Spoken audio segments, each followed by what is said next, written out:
Hello guys, and welcome back to another Paint.net tutorial. Now you're probably wondering, why do I have this little glossy button here? Well, that's because today I'm going to be trying out a little bit of a new format. So before I actually show you how to make stuff, I'm going to be showing you the end product of what I'm going to be making today.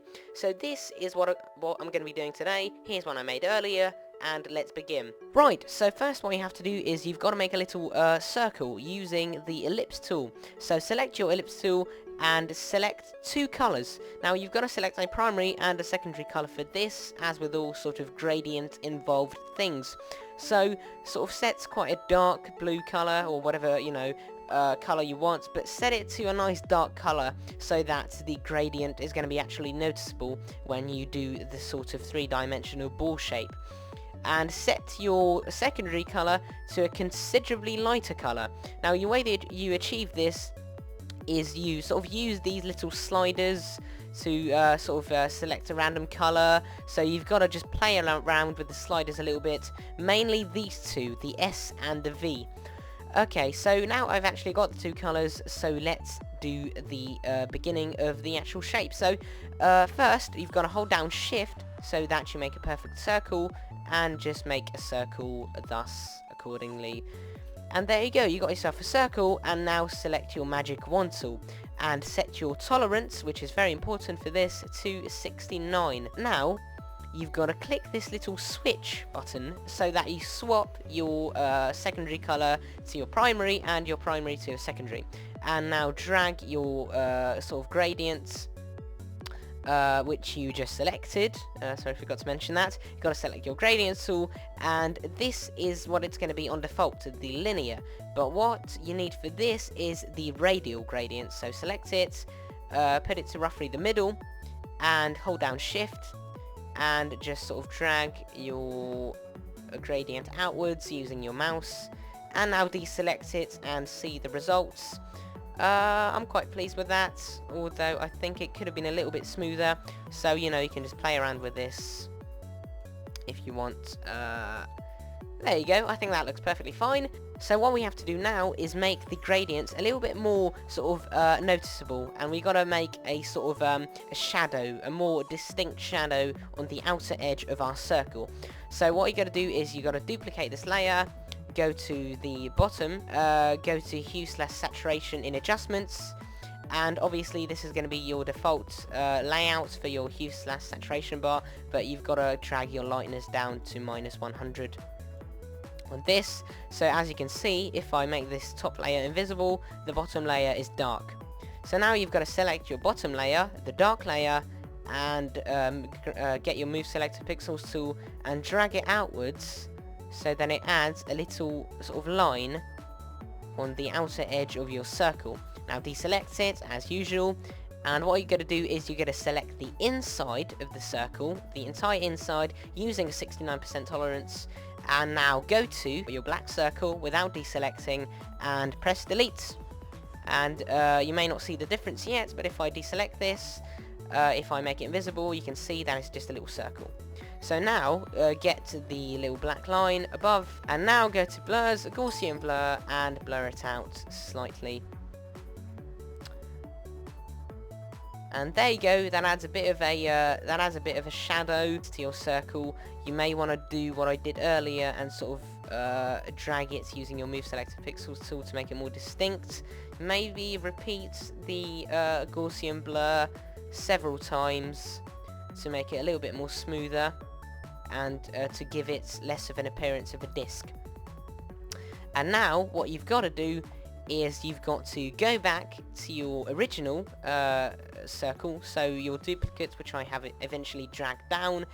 Just basically select this, your blue little circle, and highlight the outside of it using your magic wand tool, and go back to your little line, which I've blurred out now, and just press delete again, and there you go, you've got a little bit of circle now.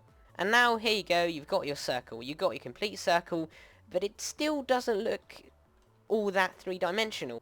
You've got to add this little sheen, this little glow, this faint little source of light that gives the impression that it is three-dimensional and not just a flat circle. So what you got to do is you've got to make a new layer. For this, always start a new layer, always start a fresh start so that it's independent of every single layer and you don't have to mess about with your erasing tool. Set your ellipse tool once again and set it to whatever sort of brush size you sort of like, whatever is noticeable for you, whatever fits you basically. I prefer sort of 10 for this kind of thing. And now you've got to do a bit of experimenting. So you've got to drag an oval above all the layers. You want the top of your oval to nearly touch the top of your circle. So you got to do this basically. I think that looks fine. Just sort of leave it there. There you go. Deselect it. And now get your paint bucket tool and with the 69% tolerance once again, just fill the entire thing. And now what you've got to do is you've got to highlight this entire thing using 69% tolerance once again, using your magic wand tool, and make a new layer without deselecting it, and make the original white oval below that invisible. And now you've got to create another gradient. So you've got to select your first color to be white and your secondary color, click more, and whatever color you have, it doesn't really matter, just drag your transparency, your opacity bar down to 0. And now, change your gradient type to linear, once you've selected your gradient tool, and just sort of drag it downwards like this. Maybe hold down shift so that you get a straight gradient, and just, you know, look at this template if you want. And just make sure that the actual gradient doesn't go all the way down here. And now, there you go, you've got a little bit of a gradient there, going from a solid color to invisible. And go to layers now, and layer properties, drag it to the side, and drag down the opacity tab right here until you see it fit, and I think that looks pretty good. There you go, that looks alright. And now we're basically finished, except you see here I've added a little bit of a black outline. So now you've got to repeat the sort of process that we did at the beginning. So now what you've got to do is delete any excess layers, any templates and all that. So just delete any old layers that you don't really need, and just merge everything together so that you've got a fresh start and you don't need to worry about any of the layers changing and modifying them and stuff. And now duplicate this layer once again and set this layer to dark using hue/saturation and drag in the lightness bar down to -100. And just do what we did at the beginning. Sorry, I've still got the gradient tool selected. And just do what we did at the beginning and just drag a little bit of a black outline out here. And now select your original circle and delete the black outline using that selection. And there you go.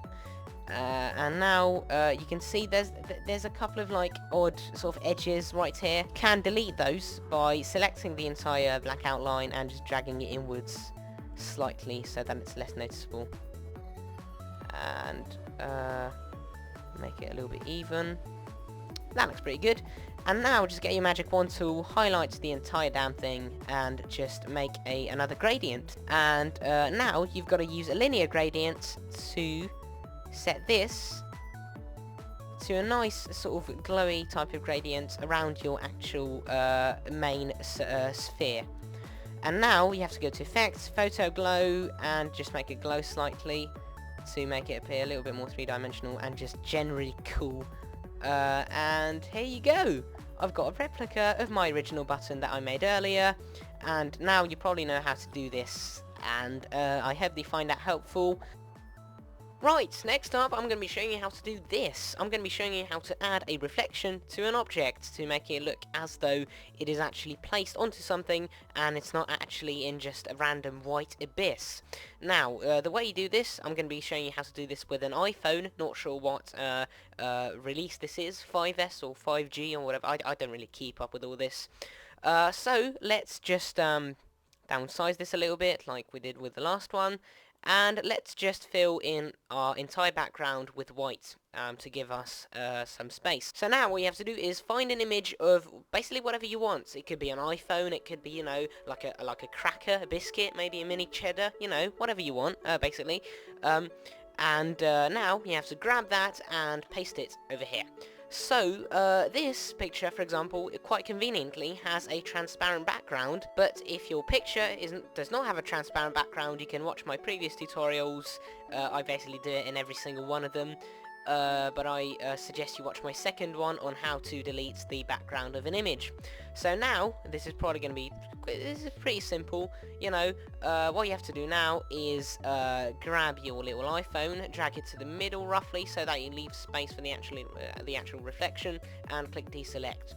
And now just duplicate this layer, and you may not see the difference, but I've actually got two of these now. So get your top layer, go to layers, and go to flip vertical, and just flip it vertically down because it's pretty convenient this way, it's pretty quick, and just place it sort of below the original iPhone. And there you go, you've got your reflection, but it doesn't look very, well, reflection-y, I suppose. You know, it doesn't really look like a reflection. So we've got to resolve this. So the way we do this is lower its visibility so that it looks more like a reflection, and it doesn't really look like something solid.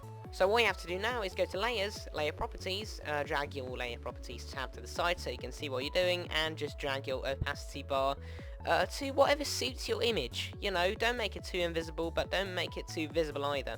So I'm just going to go for this, roughly. But it still doesn't look perfect, and I'm kind of a perfectionist, you know. I like to make my images look as good as possible, and the way you achieve this is make a new layer. So now what I'm going to do is I'm going to make it look as though the reflection is fading out into the white abyss. And now what you have to do is make another gradient. So get your primary color to white, just plain white, make it as white as possible, you know, the exact amount as your surface. You know, your surface can be, you know, pink if you want, I don't really know. And now go to your secondary color, just click it and go to more. And it doesn't really matter what color you have here. What matters is this transparency bar, which you have to drag down all the way to 0. Click less so you can see what you're doing, and just grab your gradients and sort of put it roughly here.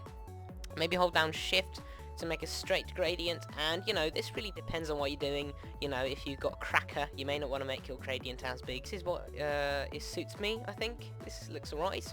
And there you go, you've got your iPhone reflection. You know, it does look a bit like the actual posters. So, you know, if you want to make some sort of cool looking poster, you know, featuring Mini Cheddars or iPhones or whatever, you know, or some kind of technological product, just do this. And I hope that helped. Thank you very much for watching. The next tutorial is going to be coming very soon, and in that I'm going to be showing you how to change the colour of an eye, which is a bit delayed. You know, I was going to do it in this tutorial, but I didn't get round to doing that. So yeah, I hope you enjoyed this. Next time I'm going to be showing you more awesome stuff involving Paint.net, like changing the colour of an eye, etc. So if you want to make a request, just go down below in the comment section, because I haven't been receiving as much as I used to. So just go ahead, tell me what you want to do, and I'll show you how to do it.